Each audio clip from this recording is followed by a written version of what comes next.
Hi, my name is Franca Maria Ando, and this is my new podcast called The Three Lemons. The Three Lemons is about creatives who take things that are normally plain and boring and make them into exciting, beautiful things that people can enjoy.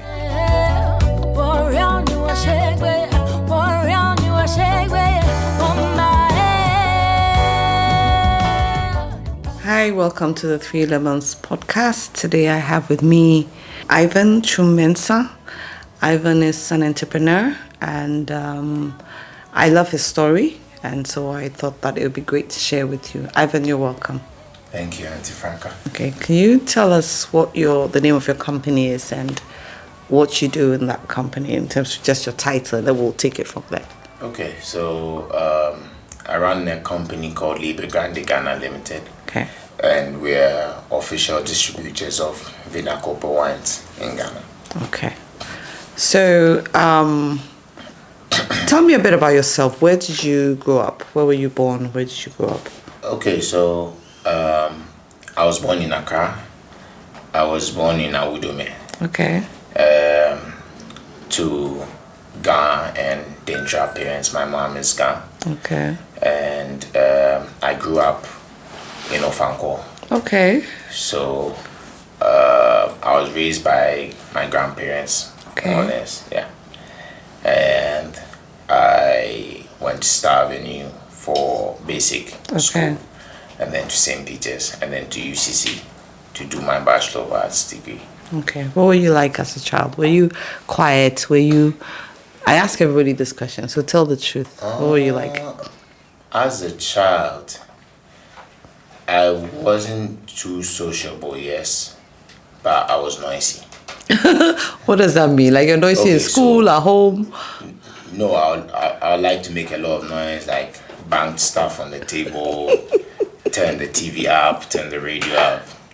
That noisy, but not, And this was at home, right? Yes. With your grandparents? With my grandparents. Did they appreciate it? Well, according to them, that's how I had always been. Okay. My wife says the same thing about me. So I believe that's just it. Okay. They told me a story about how when I was little, they had to buy my own radio for me because when it's too quiet, I don't sleep. Oh, wow. So they have to keep the radio, not music, anything, just has to talk. Okay, and that would put you to sleep. Yeah. That's kind of cool. Yeah. What was it like being raised by your grandparents? Well,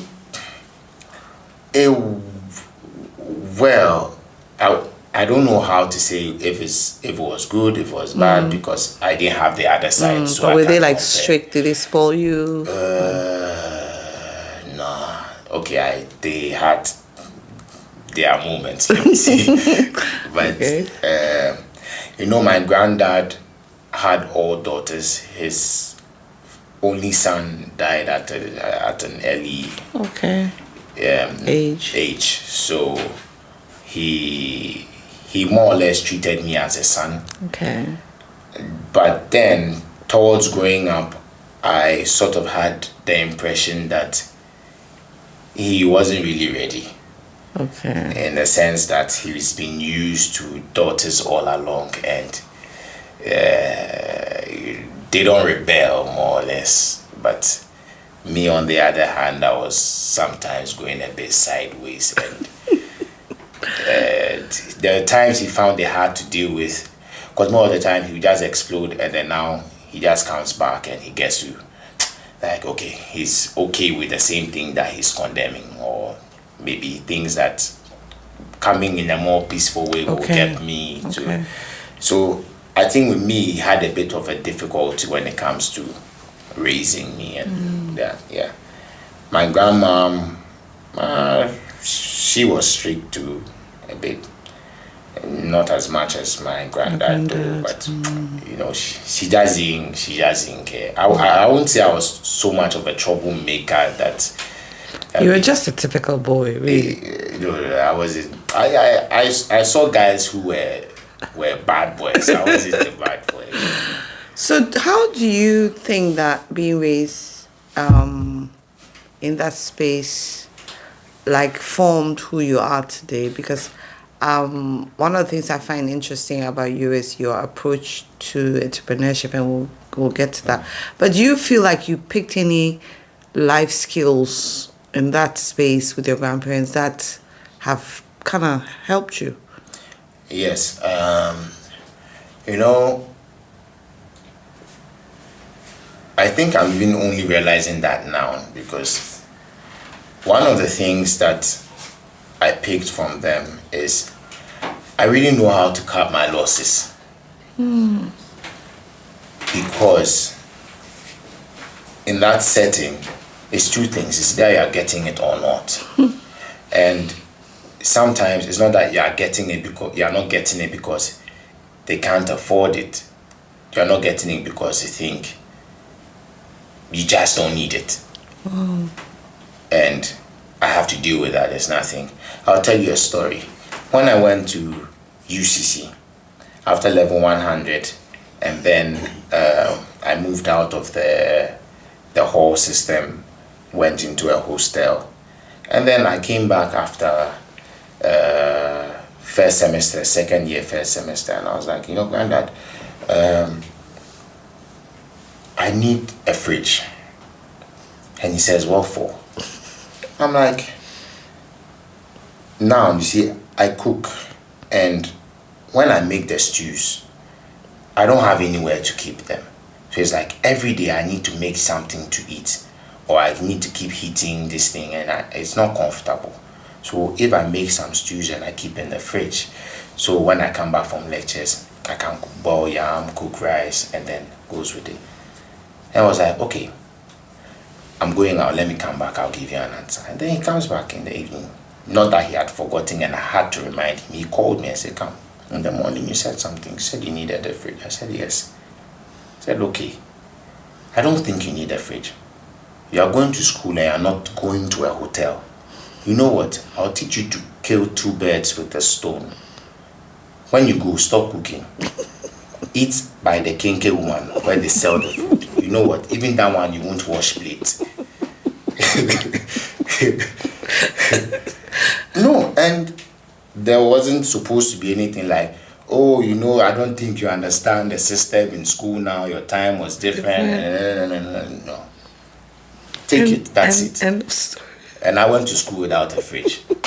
I finished the university without a fridge. Yeah.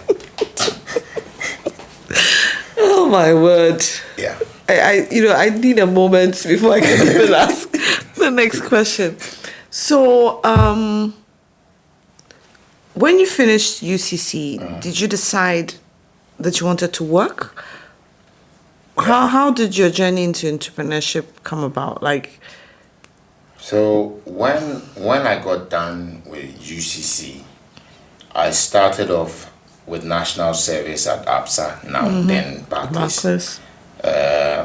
After national service, I got a contract to continue, which I did for a bit, and then I was going to move on to a different company. I literally even moved on to Aramex. It's a logistics company, and I only did that job for like a week, and then I had an accident. I slipped and fell and broke my right leg. So it was just for a week in that job, and so I wasn't entitled to any benefits, whatnot. So I was in the house for I think 4 months before the bone got healed, and then so it was really never the plan to do something by myself. But I had experienced that it wasn't too scary not having a 9-to-5. And though it wasn't, so interesting not knowing when your next cash is going to come from, but I felt that I enjoyed the freedom a lot more than the money. So that's how it happened. So I don't have a very scientific story or answer about how I started doing something by myself. It's something that just happened. If all of this didn't happen, I'm sure I would have still been there somewhere having a 9 to 5. Like, But it would have people. driven you study nuts though. Yes. You know, I enjoyed what I was doing at every point in time. Working at APSA, I enjoyed it very much. Showed up to work early, did more than I was asked to do. But, I mean, I felt that I wasn't being appreciated for, and it's not the fault of anyone. I don't blame anyone, but it's just a system where, and in that space is rather a space where anybody can be taught to carry out certain tasks. It doesn't really matter whether the person read linguistics, so you don't even need any special skill, whatnot. So nobody in that space really appreciates anybody because there was someone doing it before you, so you're not necessarily the best that we've seen. And I didn't really appreciate that, so it was more like something just to put food on the table and then that's it. So when I moved on and the whole incident with the accident happened and all that, then I started to enjoy not having to wake up to go to work or having to wait in town till the traffic is down, then I have to come home and so on. And then that was when the whole journey I did Uber for a bit at a certain point in time. I was just trying stuff. That's it. I just didn't want to be home lazy, but I knew I didn't want to go back to a 9 to 5. That's it. So you did the Uber, and I know that we talked once, and you were telling me something about a fish company, or I still do that on the side. So I run another company called Millie Mouse Ghana, and I started a small project, Efiakoko, where that's what made me move to Nsawam actually. So I was buying locally grown chicken from the farmers in the neighborhood, and then I dress them, package them, freeze them, and sell them. So I had a website where I was running that from, and I made a website myself. I taught myself to make a website with Wix.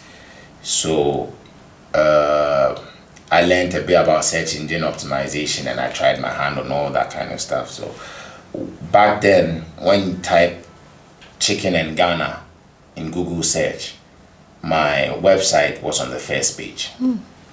Now, everybody, it wasn't a plan, but I later realized that everybody who was into frozen food importation in Ghana were not tech savvy people.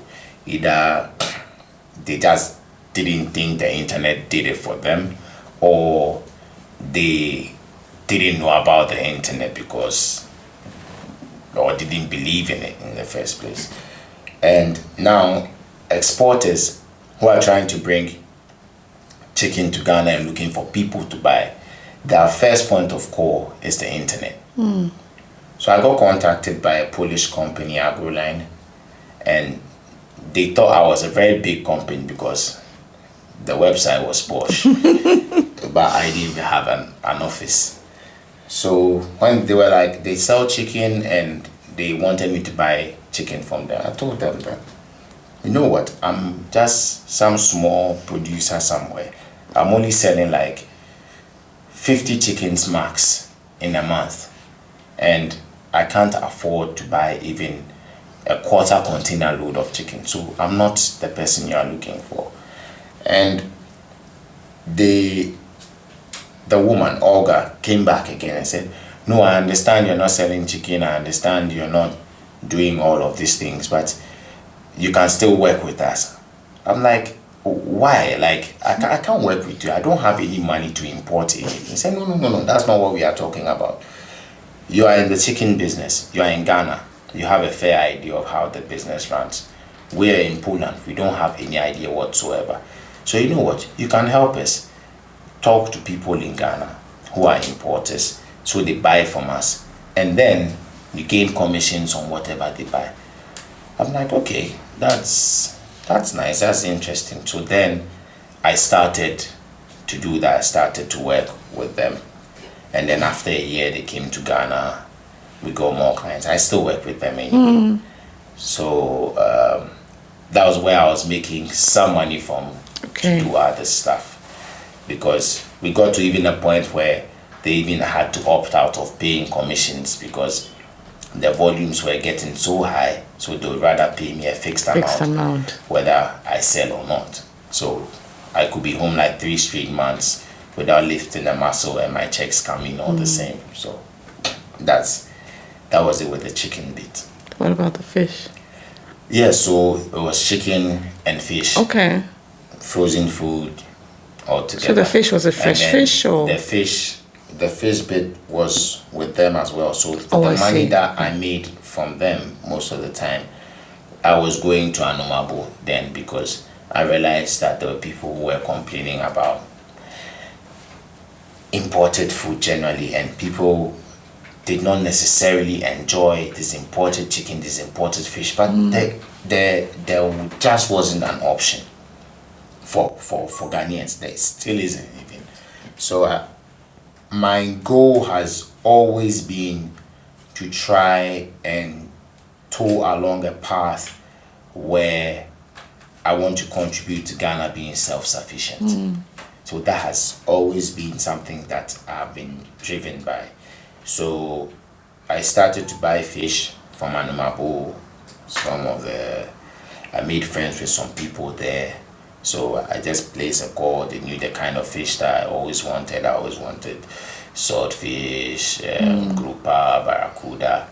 And I just had a small circle of friends that I distribute this fish to. It wasn't like I was going really hard on it, but just a small circle that I was distributing to. And they would always call even till now. I have a very good friend. I mentioned to you the other time, Uncle Miguel. His wife still asks him, so when is Ivan bringing us fish? I was like, just get used to this. Ivan has moved on. He's not going to bring us fish anymore. So yeah, that's been it. But for most part of what I have done so far, it's always something just to, stay busy, not necessarily about the money.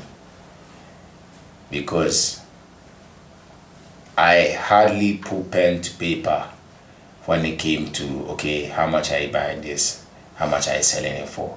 How much did you make? But some way, somehow, it just happens, and I'm like, okay. Because I wasn't stressing for the money that was coming in from this Polish company, one way or the other.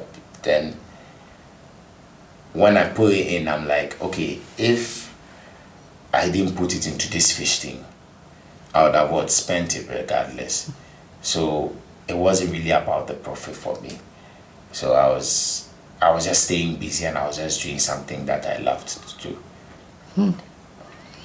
So now you're bringing wine in, and I think what I find very interesting about what you're doing is how you are focused on educating people on wine, and also working with chefs on how to pair wines with local meals. Yeah. I mean, bougeified local meals, because I'm not sure about fufu and red wine. So how did that? And you call it a boutique wine shop? How have you branded it? So it's a wine boutique. A wine boutique. Okay. And bar. Okay. So I mean, that whole idea was more my business partner's idea. I haven't been a wine person. I keep telling people all the time. I only drink wine now because I sell wine. That's it. So it was more of his idea. He's married to Slovenian, and he lives in Slovenia as well. So I met him during COVID in Kumasi, and when I saw him... What were you doing in Kumasi during COVID? Okay, so what happened was, you see... what happened in Kumasi was, during COVID, right around the time when Accra was locked down, I live in Sawam. So the junction that,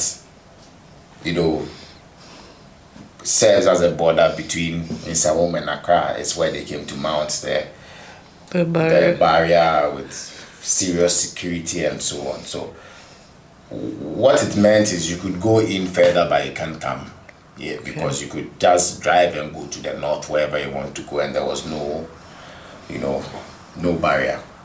Now, I had been home for a while doing this fish and Polish business and so on, and I had saved quite an amount of money. And this whole COVID thing, seeing the death tolls going up, I thought I was going to die. So I was like, you know what? Even before the death comes some way, somehow, let me just go somewhere and go and chill. I can't even go to Accra. So then the next thing was to go to Kumasi. So I booked an Airbnb there, made sure that they had a pool, they had very wonderful amenities for me to just enjoy. So that was why I went to Kumasi. I didn't go to Kumasi. I knew there was a story behind Kumasi. I didn't go to Kumasi for business or anything. But then when I got to Kumasi, in the apartment where I was living, he was living in the next apartment, and then we were sharing the same pool. So I saw him. I went with a friend actually. So I told my friend, you know what? This guy, I'm going to do business with this guy. Wow. That was the first thing. What made you say that? I know it comes to me like that sometimes. Okay. So I was like, I'm going to do business with this guy. Just mark my words. And then 2 years down the line, we started to do business together. So that was it with Kumasi. So he brought up the whole idea. Before, chicken was what I was doing. So that was what we spoke about, and we're going to do chicken together. Okay. But the wine then came up along the line, and we ditched the whole chicken idea. Okay. So the whole wine thing was more of his idea, because I wasn't a wine person, and then he brought it, and I was like, okay, it makes sense. I mean, we can sell it once. There are people who drink wine. I mean, it's not so. Then we jumped on the whole idea, and we started to work it out. We tried a few tastings at La Villa. That was before the wines came in proper. He brought these wines in his suitcase, and then we did a tasting with industry players just to have an idea what people thought about the wines in the first place. And then when we saw that the reaction was good, then we decided to bring in the first container of wine. Before, we're going to have it like a warehouse, and then that's distribute like what everyone else is doing. And then we thought that no, we could actually have a place where we can let people have, some sort of vineyard experience. And that's why I'm talking to you, because I like the way you've approached this particular business. Like, you've gone about it in a very different way, and it's about knowledge. And I'm big on knowledge. I feel like, sometimes we do things that we don't understand, and nobody takes the time to explain. So I like the knowledge aspect of it, that you're educating people and they're understanding the product, how to use it, and what to pair wine with and stuff like that. And I think it helps us, if we're going to be a serious tourism destination, then it's important that people understand this aspect. It's quite important, Yes, indeed. And I also belong to a school of thought where I feel when we receive tourists into our country, we as Ghanaians, I realize we are very quick to force down our ways onto these people without taking anything from them. The wine culture is a bit different. You don't need to be outside the corridors of this country to experience or to know. And I feel that when people from outside of Ghana visit and then they find out that there is something that they can identify with outside of, a wonderful hotel room or full English breakfast and so on. There is something that is actually part of their culture. I hosted a couple on Friday last week, and they heard about us online. She's Hungarian and her husband is Lebanese. So they came to the place, and after they left, I checked my Instagram and I saw there was a mention, and it was her, and she was like, for the first time in Ghana, I had a real vineyard experience, and it's made me miss Hungary. Oh, wow. So then I realized that there's something that's powerful. We're doing right. That's powerful. So people come here as tourists. It's true, yes, they experience all of those things better there, but their interest is not only in seeing people weave kente and to go to the castles, to go and see how local people are living their lives, to go to the beach and so on. But at least once in their travel time, they would also like to experience the familiar.